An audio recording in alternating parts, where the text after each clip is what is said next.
వర్సిటీల ప్రక్షాళన పేరిట yellow media కొంత విష ప్రచారానికి వింత కూతలకు దిగుతున్న విషయం ఈరోజు పత్రికలను చూస్తే మీకు అర్థమవుతూ ఉంటుంది. నిజానికి చంద్రబాబు నాయుడు ముఖ్యమంత్రిగా ఉన్నప్పుడు యూనివర్సిటీలన్నీ భూతల స్వర్గంగా ఉన్నాయన్నట్టు, జగన్మోహన్ రెడ్డి గారు ముఖ్యమంత్రి అయిన తర్వాత అవేదో బాగోలేనట్టు ఒక చిత్రీకరణ చేసేటువంటి విధంగా ఎల్లో మీడియా కొన్ని అసత్య ప్రచారాలకు పాల్పడుతుంది. ఈ సందర్భంగా వాస్తవాలేంటో ప్రజలకు తెలియజేయాలనేటువంటి ఒక సదుద్దేశంతో మీ ముందుకు రావాల్సిన పరిస్థితి ఏర్పడింది. నిజంగా ఈరోజు నేను ఎల్లో మీడియాకి కానీ తెలుగుదేశం పార్టీ వారికి కానీ ఒక ప్రశ్న అడుగుతున్నా. యూనివర్సిటీలను ప్రక్షాళన చేయాలి అని అంటున్నారు, నిజమే. ప్రక్షాళన అంటే ఏమిటి? ఎస్వి యూనివర్సిటీ వైస్ ఛాన్సలర్ ఛాంబర్లోకి వెళ్ళి ఆయన్ని దుర్భాషలాడి ఆయన్ని దూషించడం ప్రక్షాళన అవుతుందా? ఎస్కే యూనివర్సిటీ వైస్ ఛాన్సలర్ కారును ఆపి ఆయన్ని బూతులు తిట్టి వారి కారు డ్రైవర్ పైన దాడి చేసి తన్నడాన్ని ప్రక్షాళన అని అంటారా? ఆంధ్ర యూనివర్సిటీలో వీసీకి రిజిస్ట్రార్కి తెలుగుదేశం పార్టీకి సంబంధించినటువంటి నాయకులు ఫోన్ చేసి మిమ్మల్ని అత్యంత పాశవికంగా నడి రోడ్డు మీదే హత్య చేస్తామని బెదిరించడం ప్రక్షాళన అవుతుందా? లేదా మహానేత వైఎస్ రాజశేఖర రెడ్డి గారి విగ్రహాలని యూనివర్సిటీ క్యాంపస్ నుండి తరలిస్తే అది ప్రక్షాళన అవుతుందా?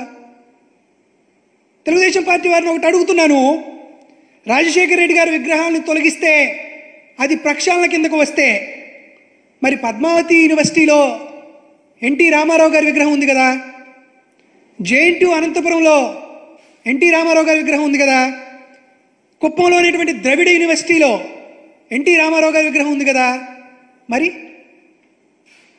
ఇద్దరు మాజీ ముఖ్యమంత్రులే కదా, మరి ఎన్టీఆర్ విగ్రహాన్ని కూడా తొలగించాలి కదా. మాజీ ముఖ్యమంత్రులు విగ్రహాలు క్యాంపస్లో ఉంటే వారికి గౌరవప్రదంగా చూసుకోవాలి, కానీ వాటన్నిటినీ తొలగించడం మీ ప్రక్షాళన కింద వస్తుందా అని అడుగుతున్నా. దీంతోపాటు అసలుకి వర్సిటీలని రాజకీయ వేదికలుగా ఉపయోగించుకుంది ఎవరు? చంద్రబాబు నాయుడు కాదా? నారా లోకేష్ కాదా? ఈరోజు వైస్ ఛాన్సలర్ పోస్టుల గురించి మాట్లాడుతున్నారు. చంద్రబాబు నాయుడు గారు ముఖ్యమంత్రిగా ఉండగా ఆంధ్రప్రదేశ్ రాష్ట్రంలో ఉన్నటువంటి వీసీలు ఎవరు? వారి దగ్గర ఉండేటువంటి కీలకమైనటువంటి రిజిస్ట్రార్లు ఎవరు?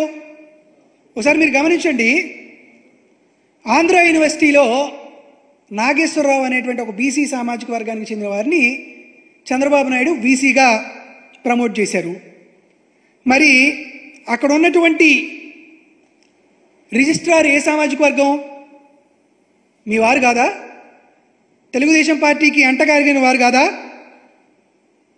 అదేవిధంగా జేఎన్టీయూ కాకినాడలో రామలింగరాజుని వీసీగా అపాయింట్ చేశారు.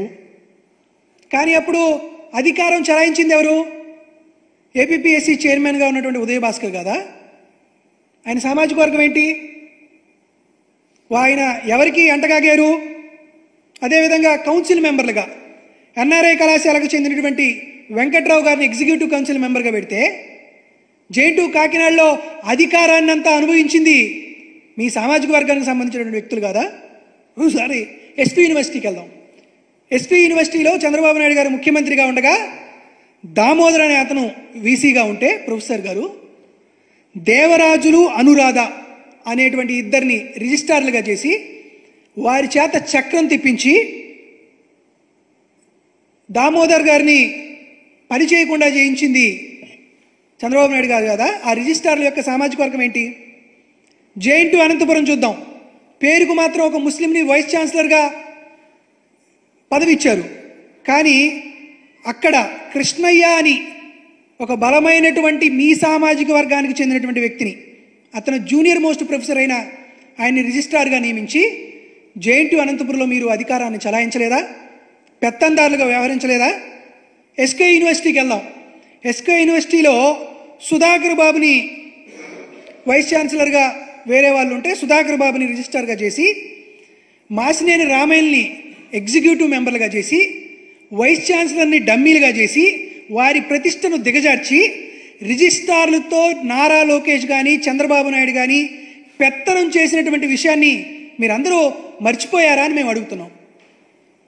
మీరు బూతు బంగ్లాలుగా యూనివర్సిటీలు మారిస్తే చదువుకి అత్యంత ప్రాముఖ్యత ఇచ్చినటువంటి ముఖ్యమంత్రిగా జగన్మోహన్ రెడ్డి గారు వీసీలని అదేవిధంగా యూనివర్సిటీలను అత్యున్నత స్థాయికి తీసుకెళ్లిన విషయాన్ని మీ అందరికీ మరొకసారి గుర్తు చేస్తున్నా. ఈ పక్కనే ఉంది నాగార్జున యూనివర్సిటీ. ఈ నాగార్జున యూనివర్సిటీలో చంద్రబాబు నాయుడు గారు ముఖ్యమంత్రిగా ఉండగా రోసయ్య అని ఒక బలమైనటువంటి సామాజిక వర్గానికి చెందిన వ్యక్తిని రిజిస్ట్రార్గా పెట్టి అక్కడ ఉన్నటువంటి వీసీని డమ్మీగా చేసినటువంటి వైనాన్ని ఆంధ్రప్రదేశ్ రాష్ట్రంలో ఉన్నటువంటి ప్రతి ఒక్కరికి ఇంకా గుర్తుందనే విషయాన్ని తెలుగుదేశం పార్టీ వారికి, ఎల్లో మీడియాకి ఈ సందర్భంగా గుర్తు చేస్తున్నా. దీంతోపాటు యూనివర్సిటీలో ఈ సంస్కృతి తెచ్చింది ఎవరు? మీకు కొన్ని పేపర్లు చూపిస్తాను చూడండి. ఇది ఎస్కే యూనివర్సిటీ. శ్రీకృష్ణ యూనివర్సిటీలో చంద్రబాబు నాయుడు గారి అప్పుడు ముఖ్యమంత్రిగా ఉన్నప్పుడు 2014-19 ఉన్నప్పుడు చంద్రబాబు నాయుడు గారి జన్మదిన వేడుకలు క్యాంపస్లో నిర్వహించినటువంటి ఫోటో. రాజకీయాలను వేదికగా మార్చింది మీరు కాదా? దీంతోపాటు మళ్ళీ ఎస్కేయులో నారా లోకేష్ జన్మదిన వేడుకలు నిర్వహిస్తూ వచ్చినటువంటి ఫోటో. మళ్ళీ ఎస్కేయులో ఫొటోస్. ఇక్కడే ఉన్నటువంటి నాగార్జున యూనివర్సిటీలో Telugu Nadu student federation TNSF Telugu Desam party విద్యార్థి విభాగానికి సంబంధించిన వాళ్ళు నారా లోకేష్ గారి జన్మదిన వేడుకలు యూనివర్సిటీలో చేసినటువంటి వైనం. మీరు యూనివర్సిటీలను రాజకీయ వేదులుగా మార్చి, మీరు యూనివర్సిటీల్ని తెలుగుదేశం పార్టీ ఆఫీసులుగా మార్చి మాపైన విమర్శలు చేస్తూ, మాపైన ఆరోపణలు చేస్తూ ఎల్లో మీడియాలో రావడం అనేది శోచనీయంగా కనపడుతుంది. దాంతోపాటు జగన్మోహన్ రెడ్డి గారు ఉన్నప్పుడు ఎన్నో సంస్కరణలు తీసుకొచ్చాం, విద్యా విధానాల్లో మార్పు తీసుకొచ్చాం, ఒక పారదర్శకత తీసుకొచ్చాం. ఎగ్జిక్యూటివ్ కౌన్సిల్లో 50% మహిళలకే ఉండాలి అనేటువంటి ఒక చారిత్రాత్మకమైనటువంటి నిర్ణయాన్ని జగన్మోహన్ రెడ్డి గారు తీసుకొచ్చారు.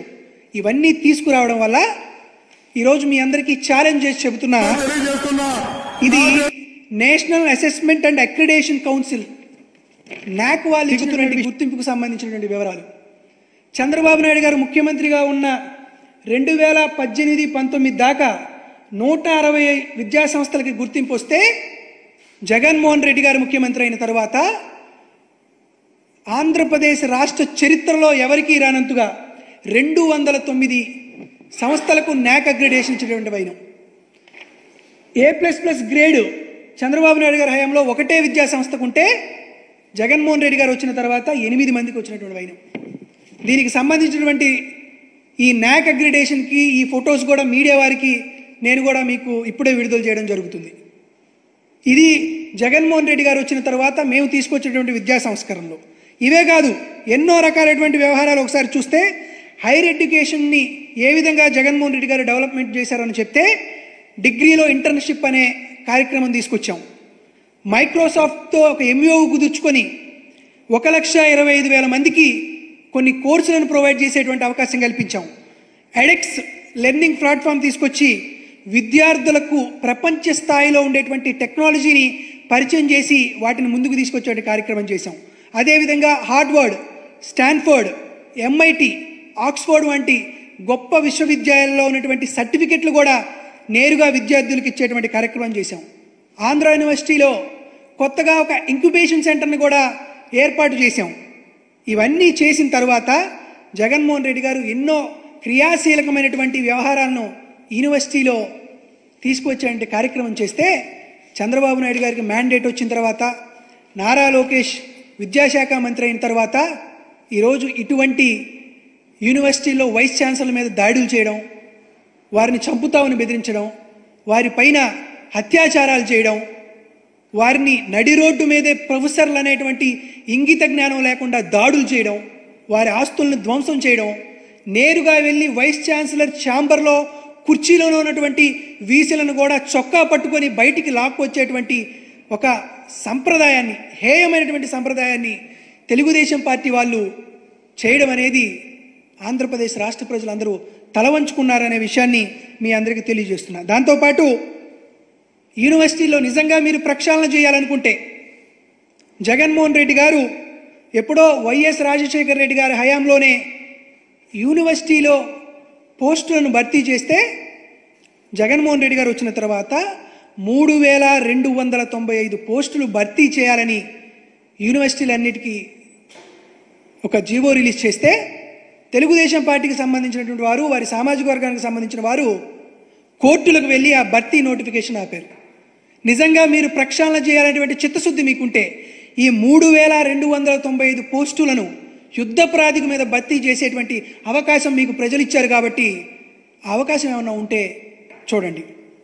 దాంతోపాటు కొత్తగా ఆర్జీయూకేటీలో కానీ, YSR architecture and fine arts యూనివర్సిటీలో కానీ, విజయనగరం జేఎన్టీయూ గురజాడ యూనివర్సిటీలో కానీ సుమారుగా 700-800 పోస్టులు మంజూరు చేసినటువంటి చరిత్ర జగన్మోహన్ రెడ్డి గారికి దక్కింది. కాబట్టి మీరేదన్నా కొత్త యూనివర్సిటీలు నెలకొల్పి వాటిల్లో పోస్టులు మంజూరు చేసి విద్యార్థులకు మేలైనటువంటి సాంకేతిక విద్యను అందించే కార్యక్రమం ఏమన్నా చేస్తే మీకు వచ్చినటువంటి ఓట్లకు కానీ, మీకు వచ్చినటువంటి సీట్లకు కానీ ప్రజలకు మంచి చేసిన వాళ్ళు అవుతారు. కానీ దయచేసి ప్రొఫెసర్స్ని కానీ, వైస్ ఛాన్సలర్స్ని కానీ మీరు ఇబ్బందులకు గురి చేసి వారి మీద దాడి చేసి విద్యారంగంలో జగన్మోహన్ రెడ్డి గారు వెలిగించినటువంటి ఆ అఖండ జ్యోతిని ఆర్పివేయాలనేటువంటి పాపానికి ఒడగట్టకండి అని మీ అందరినీ మనస్ఫూర్తిగా కోరుకుంటూ, మీరు చేసేటువంటి ఇటువంటి జుగుప్సాకరమైనటువంటి రాజకీయాలకు స్వస్తి పలకాలని యూనివర్సిటీలో కానీ, వైద్య సదుపాయాల్లో కానీ